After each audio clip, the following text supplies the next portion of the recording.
The air in Serafina was a knife edge, sharp with the promise of more snow and the biting reality of an endless winter. It clung to the furs of the trappers and seeped through the cracks in the cabin walls, a constant, gnawing presence. But colder than the wind was the woman who had arrived with the trapper last autumn, Eleanor. Her name was spoken in hushed tones, a whisper of fear and resentment that spread through the small, frozen village. Lyra, at 18 years old, knew this fear well. It lived in the pit of her stomach as she watched the last of their dried fish dwindle. Her sister, Ilara, lay feverish on a cot by the hearth, her breathing shallow and ragged. The village elder had warned them, "A fever like this, it needs more than just warmth. It needs food, strength." Lyra knew what that meant. They were starving, and with the trapper's absence on a long hunt, all power in Serafina had fallen to Eleanor.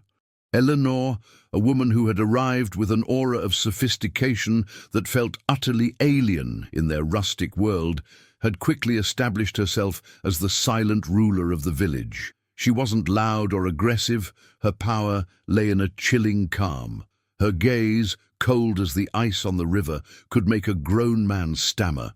She controlled the distribution of supplies, the few scraps of comfort the village could afford.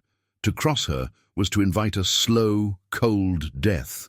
Lyra's desperation, however, was a fire that burned hotter than any fear. She bundled herself in worn furs, her hands trembling not from the cold, but from the weight of her decision. "I have to," she told her sister, whose eyes were barely open. "I have to try." The walk to the trapper's cabin was a journey through a landscape of silent judgment. Neighbors peered from behind frosted windows, their faces etched with pity and concern. Lyra knew what they were thinking. It was a fool's errand.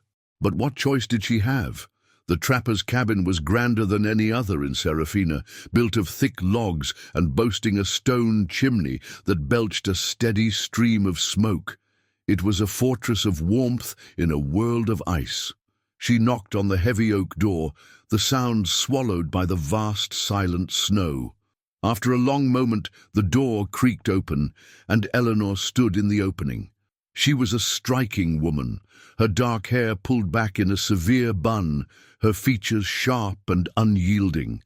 Her eyes, a startling shade of grey, raked over Lyra's thin frame and patched furs. "Yes?"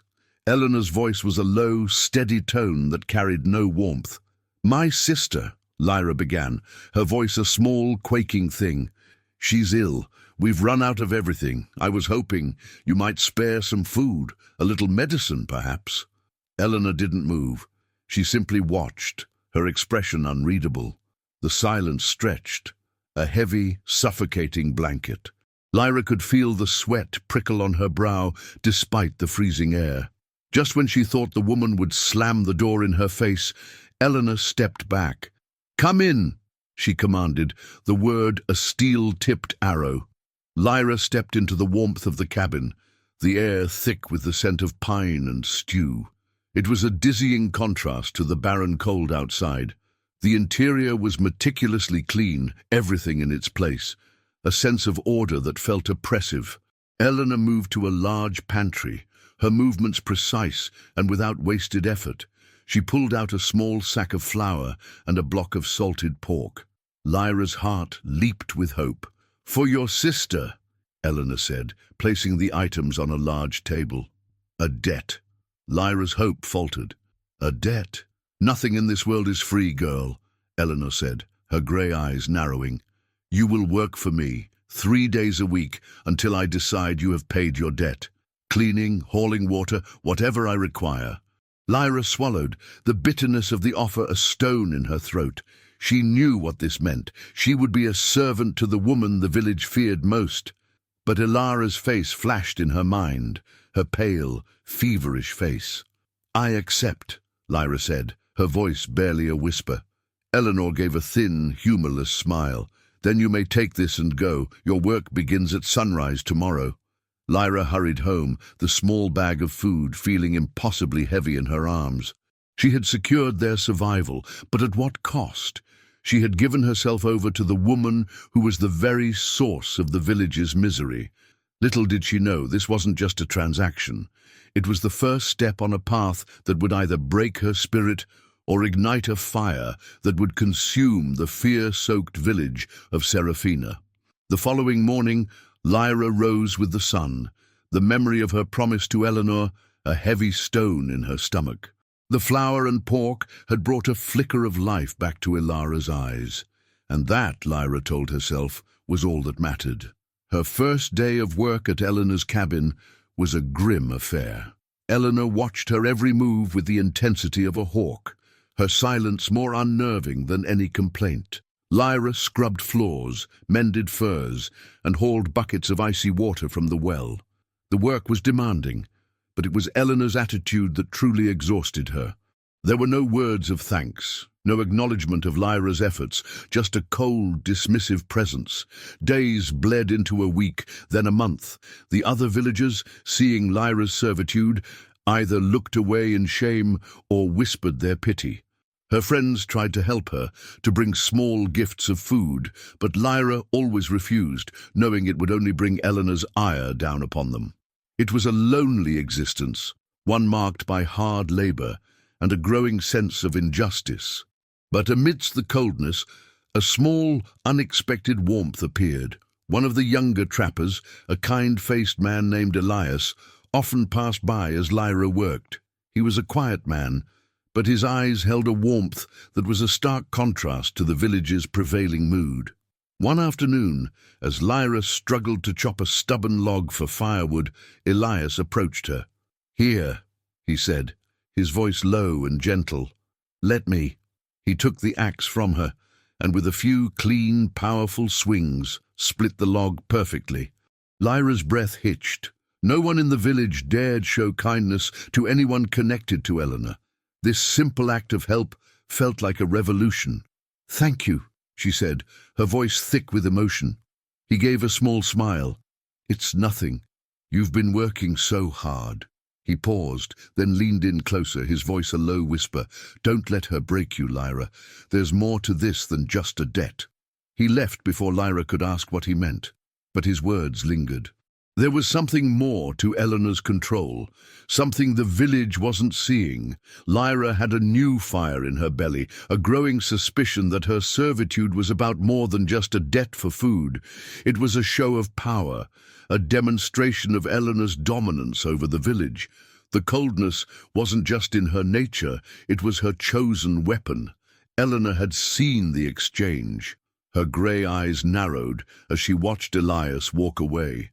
A flicker of something, a quick, almost imperceptible flash of anger crossed her face before it settled back into its usual mask of impassive calm. "Back to work," she snapped at Lyra, her voice sharper than usual. "The furs aren't going to mend themselves." Lyra's hands shook as she picked up her needle, but her mind was racing. Elias's words, Eleanor's sudden shift in mood, it was all connected.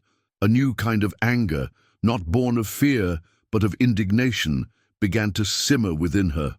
If you're enjoying this story, don't forget to like this video and subscribe to our channel for more amazing stories like this one. The day of the village's annual midwinter feast arrived. Despite the cold and the community's quiet despair, the feast was a long-standing tradition, a moment to gather and share what little they had.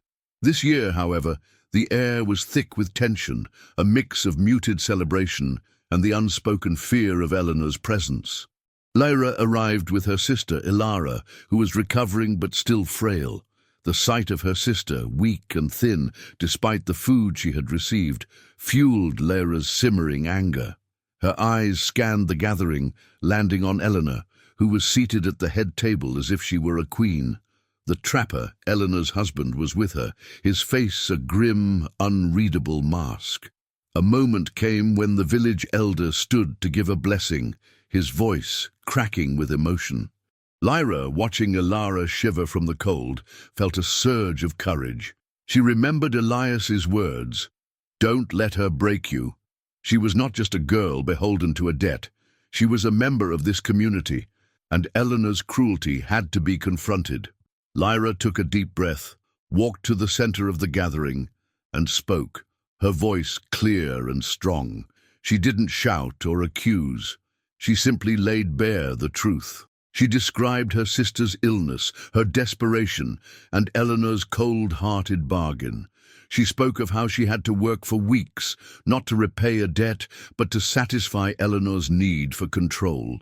Initially, a collective gasp swept through the crowd, followed by a stunned silence. Eleanor's face for the first time showed a flicker of emotion, a flash of pure, unadulterated rage. She stood up, her hand raised as if to strike Lyra, but her husband, the trapper, grabbed her arm.